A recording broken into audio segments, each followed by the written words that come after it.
कल रात में बिलासपुर की एक घटना खूब चर्चा में है। अचानक से खबर मिलती है गांव वालों को कि जो शमशान घाट के पास पीपल वाला पेड़ है वहां पे कोई नरबली दे रहा है। इसके बाद ग्रामीण पहुंचते हैं, तत्काल पुलिस को फोन करते हैं और फिर आगे का क्या कुछ मसला होता है सब कुछ हम विस्तार से आपको बताते हैं। पूरा मामला बिलासपुर के चकरबाटा थाना क्षेत्र के अंतर्गत एक गांव पड़ता है जिसका नाम है छतौना, वहां का है। एक परिवार के मुखिया राकेश कुमार ठाकुर, उनकी बेटी करीब 6 सालों से मानसिक और शारीरिक स्वास्थ्य से जूझ रही थी। स्वास्थ्य ठीक नहीं था। 2 साल तक वो दवा भी कराए लेकिन कुछ लाभ नहीं हुआ। इसके बाद वो अपने कुलगुरु से संपर्क करते हैं। कुलगुरु कहते हैं कि महाविद्या का पाठ हो जाएगा, बिटिया ठीक हो जाएगी। राकेश कुमार ठाकुर, समय निश्चित होता है और फिर बनारस से 5 पंडित आते हैं। घर में महाविद्या का पाठ होता है बकायदा। पाठ होने के बाद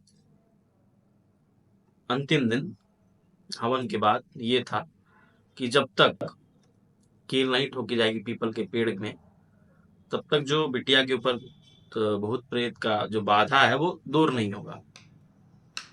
वो 5 पंडित और घर की 4 महिलाएं साथ में रात में करीब 11 बजे पहुंचती हैं पीपल के पेड़ के पास। वहां पे कील ठोक रही होती हैं। तभी गांव के कुछ लोगों को आवाज सुनाई देती है कि 4-5 लोग यहाँ पीपल के पेड़ के पास रात में क्या कर रहे हैं, वो भी शमशान घाट के पास। जिसके बाद अफवाह फैल जाती है कि यहाँ पे नरबली दी जा रही है। तत्काल ग्रामीण इकट्ठा होते हैं, शमशान घाट के पास जो पीपल का पेड़ रहता है वहां पहुंचते हैं और फिर पुलिस को तत्काल फोन करते हैं। चकरभाटा थाना क्षेत्र की जो पुलिस है वो पहुंचती है और सभी को गिरफ्तार करके थाने ले जाती है। जिसके बाद पूरा मामला समझ में आता है। मामले के अनुसार जो थाना प्रभारी है उनकी भी बाइट सामने आई है। उनका ये कहना है कि जो नरबली की अफवाह थी, जो नरबली की घटना फैली हुई थी वो बिल्कुल अफवाह थी, ऐसा कुछ नहीं था। राकेश कुमार ठाकुर जो है अपनी बिटिया के इलाज को लेकर काफी परेशान थे। वो मानसिक और स्वास्थ्य शारीरिक रूप से पीड़ित थी। करीब 6 सालों से 2 साल तक उन्होंने दवा भी किया लेकिन कुछ लाभ नहीं हुआ। जिसके बाद उनके जो कुलगुरु थे उन्होंने कहा कि आप महाविद्या का पाठ कराइए। घर वालों को भी विश्वास था। तंत्र बाधा का कुछ लफड़ा लग रहा था। जिसके बाद इन्होंने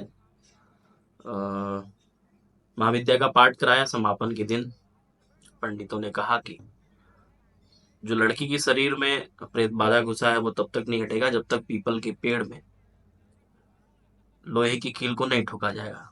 लोहे की कील ठोकने के लिए ये लोग रात में 11 बजे शमशान के पास जो पीपल का पेड़ वहां पहुंचते हैं और कील ठोक ही रहे होते हैं। तब तक गांव में अफवाह फैल जाती है और गांव वाले पहुंच जाते हैं। जिसके बाद मीडिया साथियों ने उस घर में भी गए। माता पिता लड़की के दोनों से बातचीत किया तो उन्होंने कहा कि बेटी की उम्र 16 साल है और करीब 6 सालों से वो जूझ रही है। जब तंत्र बाधा उसको परेशान करता है तो 5-5 6-6 लोग उस लड़की को नहीं संभाल पाते। अपने ही हाथ से अपना गला दबाने लगती है और बहुत दिक्कत होती है। 2 साल तक हमने दवा कराया लेकिन उसके बाद भी जब आराम नहीं हुआ तो हमारे कुलगुरु ने बताया कि महाविद्या का पाठ कराने के बाद आगे की जो भी प्रक्रिया है, हवन कराइए, फिर चीजें ठीक होंगी। उन्होंने कहा कि अगर समय पर गांव वालों ने पुलिस को फोन नहीं किया होता, पुलिस नहीं पहुंचती, तो हो सकता है कि गांव वाले हम लोगों को मार भी डालते। पूरा मसला कहीं ना कहीं पूरे सुबह से ही आग की तरफ फैला हो। चूंकि नरबली अब पूरे देश में बैन है, नरबली कहीं नहीं होती है और ऐसे में ये घटना आग की तरफ फैली हुई थी। पूरे प्रकरण को तलाशने के बाद जो चीजें समझ में आई वो ये थी कि बिल्कुल ये कह सकते हैं कि अनुष्ठान था।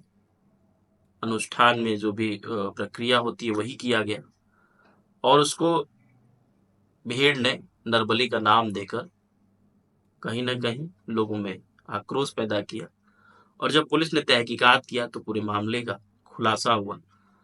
फिलहाल पुलिस अभी भी संज्ञान में लेकर इस मामले को तलाश रही है, इस मामले का तहकीकात कर रही है। आगे क्या कुछ होता है सब कुछ अपडेट आप बताएंगे। फिलहाल सुनिए क्या कुछ कहते हैं थाना प्रभारी। मेरा नाम राकेश कुमार ठाकुर है। मैं अपनी लड़की का पिता हूँ। पिछले 5-6 सालों से उसकी तबीयत खराब थी। मेडिकल भी कराए, बैगा को भी दिखाए। उसके बाद जो हमारे कुलगुरु होते हैं उनको पूछा, उसकी कुंडली उंडली बनवाए तो वो लेके ठीक है, वास्तु दोष है। तो हम लोगों ने पंडितों के सहारे 7-5 दिन का वो अपना साप्ताहिक हवन यज्ञ कराए, जिससे लड़की को कुछ आराम है। लेकिन हम लोग वहाँ गए थे, कोई गलत करने नहीं गए थे, लेकिन लोग वहाँ गांव वाले नहीं समझे और हमारे ऊपर उल्टा सीधा किया। वो तो ठीक है, अगर पुलिस नहीं पहुंचती तो हम लोगों का मर्डर भी कर सकते। बेटी को कोई तंत्र विद्या कर दिया है, वो अपने हाथ से गला लूटती है, अपने हाथ से हाथ काट, गला गला दबाती है अपने हाथ से, अपने हाथ से लूचती है और ऐसा करती है कि कुछ समझो नहीं। 6-6 जन पकड़े तो पकड़ाती नहीं है। ये तो हमारे पड़ोस वालों को भी पता है।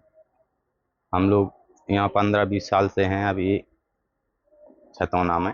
तो कितने साल से आप डॉक्टर दिखा रहे हैं बच्चों डॉक्टर को 1-2 साल दिखाए थे, लेकिन कोई आराम नहीं लगा। को? उसके बाद तंत्र विद्या वालों को दिखाए, झाड़ फूंक वालों को, उसमें कुछ दिन तक आराम लगा। उसके बाद फिर वैसे ही होने लगी। तो अपने कुलगुरु से हम लोगों ने पूछा तो उन्होंने बताया कि अपन हवन पूजन करते हैं तो लड़के बाधा ये दूर हो जाएगी। जी जी इस नाम से हम लोग हवन पूजन कराए 5 दिन का। काशी बनारस से पंडित जी आए थे हमारे, जी तो उन्होंने ये सब करवाया था। लेकिन वो बोले कि पीपल के पेड़ में कील ठोकना जरूरी है। जी जो लड़की को किया है वो बिना कील ठोके इसके शरीर से नहीं जाएंगे। इस नाम से हम लोग वहाँ कील ठोकने गए थे। अब हमको नहीं पता था कि यहाँ गांव पास में है कि नहीं है, हम लोग नहीं जानते हैं। जी लेकिन गांव वालों ने आके अपने पिए पाए खाए पिए थे तो उल्टा सीधा बोलने लगे। वो तो पुलिस को फ़ोन किए, पुलिस पहुंच गई, नहीं तो लोग हमारे साथ कुछ भी कर सकते थे। जी। तो घर में कितने दिन कुल पूजा पाठ हुआ और किन किन देवी देवताओं का जो है 5 पूजा दिन पाठ पूजा पाठ हुआ है, कुल देवता का हुआ है और महाविद्या पाठ हुआ है, अभिषेक कराए हैं और महामृत्युंजय का पाठ कराए हैं। तो महापुराण भागवत का भी पाठ किए हैं वो लोग। आज अल्लाह आखिरी था तो हवन करे किए हैं। ये देखिए हवन का निशान है, जी जी। कुंड बना हुआ है। क्या भरोसा था आपको कि पूजा पाठ से बेटी का हाँ, तबीयत हो जाएगी? हाँ हो जाता है। कुलगुरु जो करते हैं तो हो जाता है। नहीं, ये पहली बात तो ये खबर ही बिल्कुल गलत है और अफवाह है कि कोई नरबली की बात थी। ये ग्राम छतौना के थाना चकरभाटा के हैं राकेश कुमार कौरव। इनकी बच्ची जो है वो 16 साल की है और उसकी तबीयत खराब थी या किसी कारण से जो भी है। ये लोग पूजा पाठ अपना जैसा भी होता है, हर आदमी की अपनी श्रद्धा और विश्वास होता है। तो बाहर से बनारस के अच्छे विद्वान पंडित वगैरह को बुलवाकर ये लोग पूजा पाठ करवाए हैं और उसका विसर्जन करने मृतुर ग्राम में वहां नदी के पास में गए थे। वहां पीपल का पेड़ है, तो वहां पर कुछ युवाओं ने देखा, गांव वालों को बोल दिया कि ऐसी ऐसी स्थिति है और अफवाह फैला दी है कि नरबली के लिए पंडित और तांत्रिक आए हैं। उस सूचना पर तत्काल पुलिस वहां पहुंच गई। पुलिस को ये सारी चीजें क्लियरिटी हुई तो फिर पुलिस ने सभी गांव वालों को भी ये बता दिया और ये लोग फिर वापस आ गए। इनका सारा कुछ डिटेल बयान वगैरह भी लिया गया है। तो ऐसी कोई भी स्थिति नहीं थी और इन अफवाहों में बिल्कुल भी हमें नहीं पड़ना चाहिए। समाज और देश बहुत आगे बढ़ गया है, तो ऐसी चीज़ों को भी अफवाह में भी नहीं लेना चाहिए और इनके प्रिवेंशन के लिए लगातार ऐसी चीज़ें पुलिस के द्वारा, सामाजिक संस्थाओं के द्वारा, अन्य स्टेक होल्डर जितने भी हैं उनके द्वारा समय समय पर जागरूकता कार्यक्रम भी कराए जाते हैं। तो ऐसी कोई बात नहीं।